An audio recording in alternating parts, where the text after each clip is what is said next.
Assalamualaikum warahmatullahi wabarakatuh. Perkenalkan, nama saya Kemas Muhammad Fawaz Ramadhani.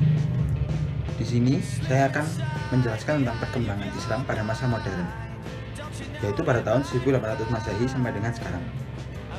Perkembangan Islam pada masa modern dimulai pada tahun 1800 Masehi yang ditandai dengan adanya kemauan untuk memperoleh kemajuan dalam berbagai bidang.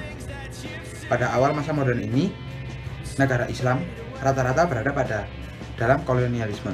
Baru pada abad ke-20 Masehi, banyak negara-negara Islam yang memerdekakan diri. Perkembangannya telah melahirkan 4 tipologi kehidupan manusia.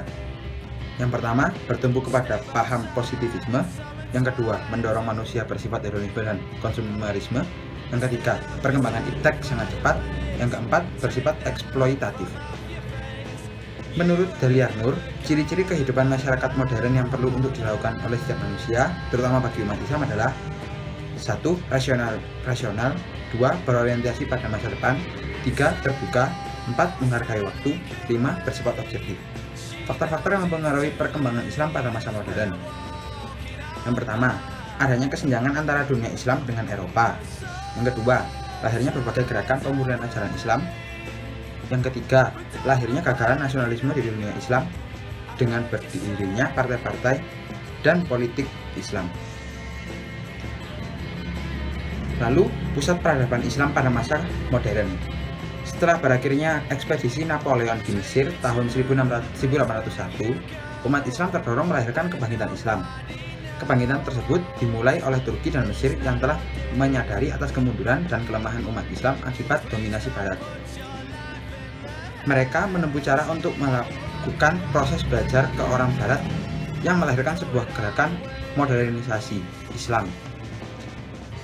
Negara-negara Islam yang bangkit dan melakukan ajaran pembaharuan adalah 1. Kerajaan Maghdal di India pada tahun 1526 sampai dengan 1857.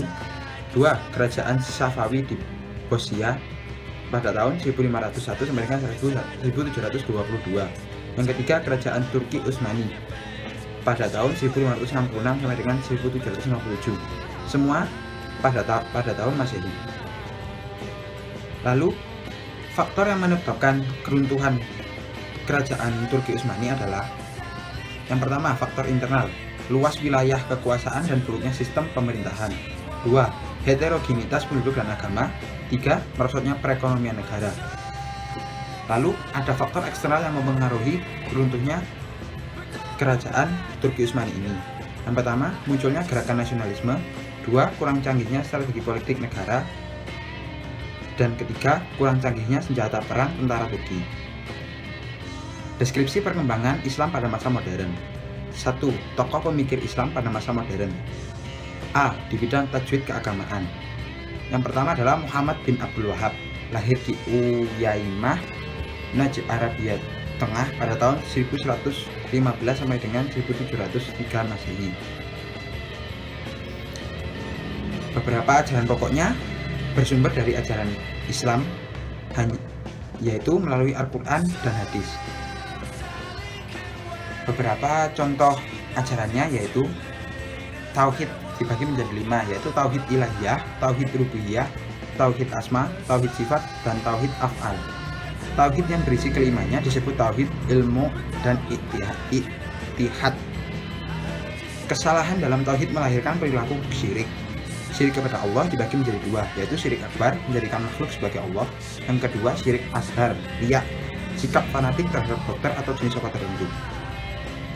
Yang kedua adalah Muhammad Abduh, lahir di Mesir pada tahun 1849 Masehi. Pemikirannya di bidang pembenaran adalah membuka pintu ijtihad, penghargaan terhadap akal atau rasionalitas. 3. Kekuasaan negara harus dibatasi oleh konstitusi. 4. Modernisasikan sistem pendidikan Islam di Al-Azhar. Lalu di bidang politik ada Jamaluddin Al-Afghani, lahir pada tahun 1839 Masehi di Afghanistan, meninggal tahun 1897 Masehi di Istanbul. Pemikirannya adalah kemunduran umat Islam adalah berpalingnya umat Islam dari ajaran-ajaran Islam yang bersumber dari Al-Quran dan hadis. Lalu, ajaran Khodar telah berubah menjadi ajaran fatalisme yang menyebabkan umat menjadi statis. Dan yang terakhir, perpecahan di kalangan umat Islam memperlemah persaudaraan Islam. Selanjutnya di bidang pendidikan adalah Al-Tahtawi, lahir di Mesir Selatan tahun 1801, wafat tahun 1873 di Kairo. Ide pemikiran, pintu ijtihad tetap terbuka lebar, ajaran Islam yang tidak selalu monoton tentang Tuhan.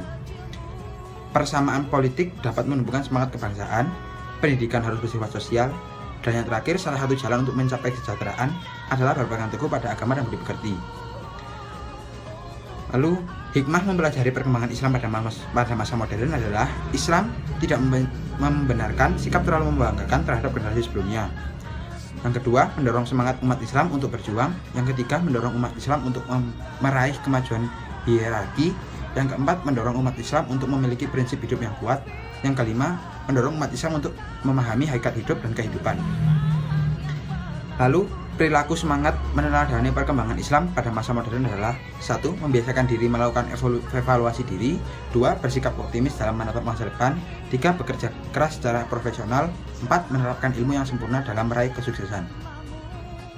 Menurut saya, pada masa perkembangan Islam ini mengakibatkan mulai tidak bertumbuhnya negara-negara Islam pada hukum Al-Quran dan Hadis, sehingga menyebabkan penyimpangan di Islam era modern, berakibat pada mudahnya westernisasi di negara-negara Islam, sehingga menyebabkan prinsip dan tiang-tiang negara Islam jatuh dan mudah untuk dikalahkan. Sekian dari saya. Wassalamualaikum warahmatullahi wabarakatuh.